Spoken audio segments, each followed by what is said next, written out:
একই দিনে গোল করলেন বাবা আর ছেলে। হ্যাঁ, ঠিকই শুনছেন, রোনালদো আর রোনালদো জুনিয়র। ফিরে এলো ২২ বছর আগের সেই ইতিহাস, যখন এক তরুণ রোনালদো প্রথম গোল করেছিলেন ম্যান ইউয়ের হয়ে। আজ সেই দিনেই গোল করল তার ছেলে। এই বছরই ফার্গাসনের কথার স্বীকৃতি পেয়ে রোনালদো জুনিয়রও চুক্তিবদ্ধ হয়েছে ম্যান ইউয়ের সঙ্গে। ১ নভেম্বর, এই দিনটা যেন রোনালদো পরিবারের জন্যই বানানো। ২০০৩ সালের এই দিনেই প্রথম গোল করেছিলেন ক্রিস্টিয়ানো রোনালদো, আর ২২ বছর পর ২০২৫ সালের এই একই দিনে গোল করলেন তার ছেলে রোনালদো জুনিয়র। দুজনের গোলের মধ্যে একটাই মিল, দুজনেই মাঠ কাঁপিয়েছেন নিজেদের স্টাইল আর ফিনিশিংয়ে। ৩ দিন আগেই পর্তুগালের অনূর্ধ্ব ১৬ দলে অভিষেক হয় রোনালদো জুনিয়রের।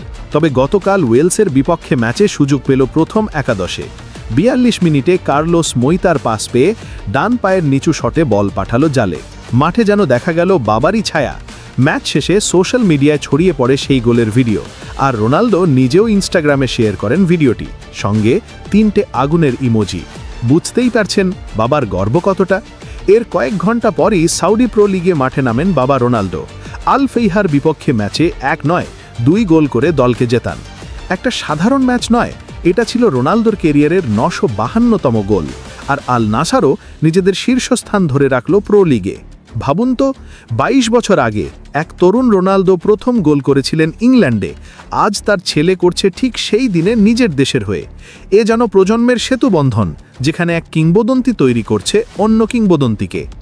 রোনালদো ও রোনালদো জুনিয়রের এই মুহূর্তটা কেবল ইতিহাস নয়, এটা ফুটবল দুনিয়ার সবচেয়ে সুন্দর উত্তরাধিকার। আপনি কি মনে করেন, জুনিয়র রোনালদো একদিন বাবার মতো কিংবদন্তি হবে? কমেন্টে জানাতে ভুলবেন না কিন্তু। আর ভিডিওটা ভালো লাগলে লাইক, শেয়ার আর সাবস্ক্রাইব করুন, কারণ এমন গল্প আসছে আরও অনেক।